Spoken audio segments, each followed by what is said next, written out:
September 11, 2025. Hindi ko makakalimutan tong araw na to. Sobrang daming problema ang dumaan. At isa sa mabigat na dagok sa aming pamilya is yung nangyari ngayon. Pagpasensyahan nyo na ang pagmumukan to. Kasi maghapon ako umiiyak, tolero. Ngayon pa lang ako nakukumpos. Ngayon pa lang nagsisettle sa akin.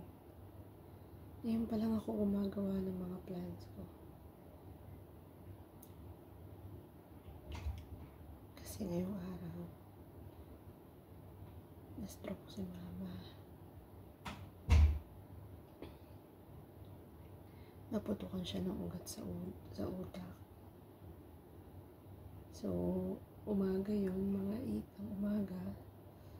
And then, tinakbo siya sa Car Sigma, tinanggihan, tinakbo ng 13, tinanggihan, tinakbo ng PGH, tinanggihan. Then, sa Jose Reyes, sila na CT scan, and then i-admit sana siya doon, pero ayaw ni Papa kasi sa hallway lang daw sila tutuloy. So, inuwi na lang. Naresetahan ng gamot, naka-diaper. At may pumutok na utak na ugat sa utak niya. Nakita doon na maliit na dugo lang naman daw. Madadala daw sa gamot.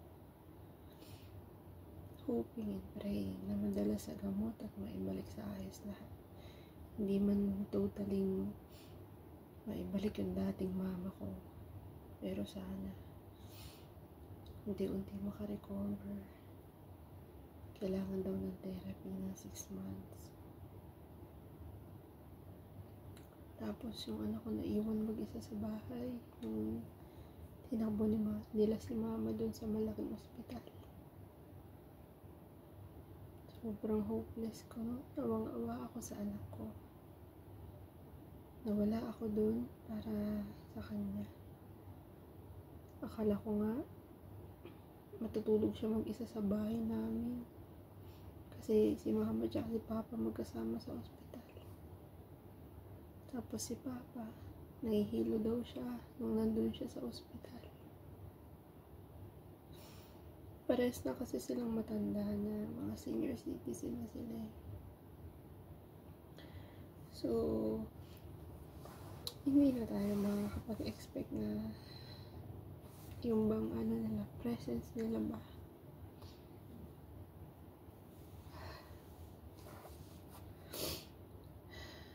Ang dami kong regret na bakit nag-abroad ako ulit.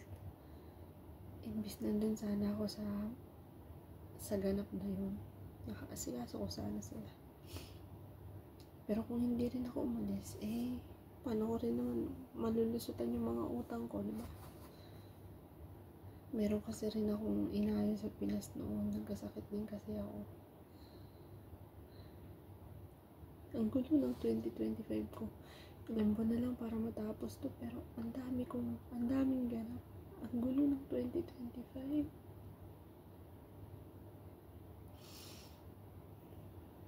Ang hirap ba? Tapos kanina, nagbaba na ako ng 1 month notice. Ayun nga yung reason ko. Kasi walang magbabantay sa anak ko. Kasi si mama is dapat nang alagaan ni papa. Sila lang naman yung mapag-iiwan ako sa anak ko. Wala naman ako ba. So, ayun. Ngayon ko muna umuwi. Natuloy na yung matagal kong binabalak na magmawan-man. Tapos kinausap ako ni amo kong babae. Sabi niya, kung mag-stay ka sa inyo, paano naman yung suporta mo sa pamilya mo? Saan ka kukuha ng pera? Sabi niya, pag nag-stay ka sa amin, dadagdagan kitang 500. Sabi ko, hindi naman ako madam after the money lang. Sabi ko, kailangan ko rin kailangan ko umuwi. Sabi ko, isettle ko muna sa amin. I-sure ko muna si mama na mag-okay. Bago ko ulit makakaalis. Hindi ko alam kung kailan yun mangyayari.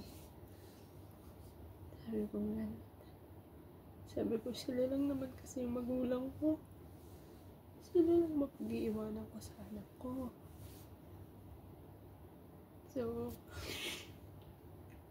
habang bumabawi ako sa kanila, kailangan ko rin i-secure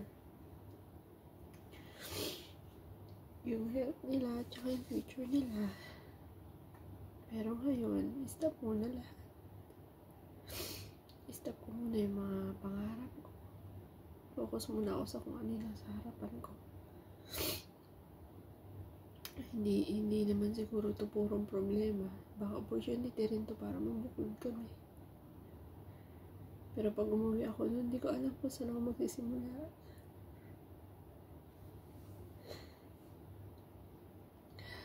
Pero nakapagod din kasi yung ganito, di ba? Sabi ni Madam, pag-isipan ko daw mabuti. Kasi, willing daw siyang dagdagan yung sahod ko kung mag-i-stay ako para makatulong daw siya sa akin.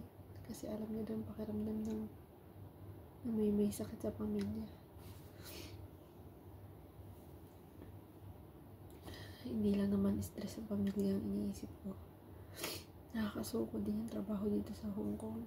Nakakapagod. Lalo pag wala kang off, nakakapagod. Ilang beses ko na sinasabi yan, nakakapagod. Tapos sasabayan ka ng problema sa Pinas, nakakabayo. Ewan ko ba, parang ang ano sa iba yung dating na mahukol sa akin sa Saudi, sobrang alwan lang lahat dun, umayong lang lahat.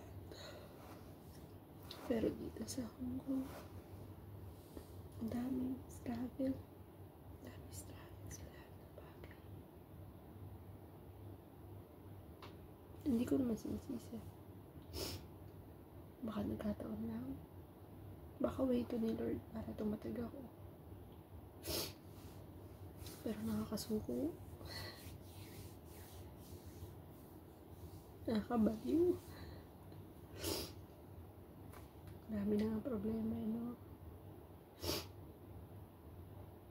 Pero kasi wala naman akong pwedeng sisihin. Nangyari na eh.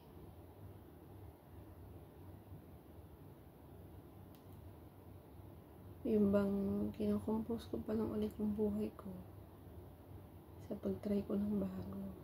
Tapos ito, meron akong dapat harapin na most priority. Hindi ko pa alam kung paano ang buhay-buhay. Pero ang 1 month notice ko is nakalagay doon. September 11 up until October 11. So, sana matapos natin na maayos yun. Hindi naman ako blacklisted. Tatapusin ko lang yun. At, after nun, pwede na ako umuwi. Sagot nila yung ticket tsaka travel allowance. Tapos, sasahulin ko pa yung isang buwan ko. Tapos, ayun, itatry natin. Tulungan si mamang gumaling. Alagaan yung anak ko. At pagkaya na ulit, in God's will, makaalis tayo ulit. Sana makahanap ako ng trabaho na hindi ko kailangan iwanan yung pamilya ko. Yung trabaho na disente, na makakapag-provide ako at makakapag-save at the same time. Tapos uuwi ako na may pamilyang nag-aantay sa akin. May mama na dapat asikasuhin, may anak na excited pag uuwi ka. Nakakamiss yung ganun. Gusto ko maranasan sa Pinas, kaso napakaunti ng opportunity doon.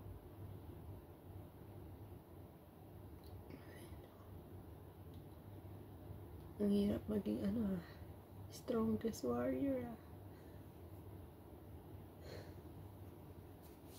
Nakalista kasi ako sa strongest warrior. Nasa front line.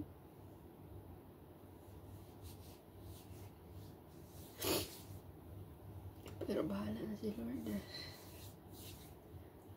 Lahat naman ng problema may katapusan. Nagiging maayos din lahat yan. Kailangan ko na lang i-survive yung 1 month ko dito. And then, pwede na ako umuwi. Sana maging maayos lang lahat. Yun lang. So, sana okay kayo. September 11, 2025. Mukhang dito magbabago ang natin. Takbo ng buhay natin.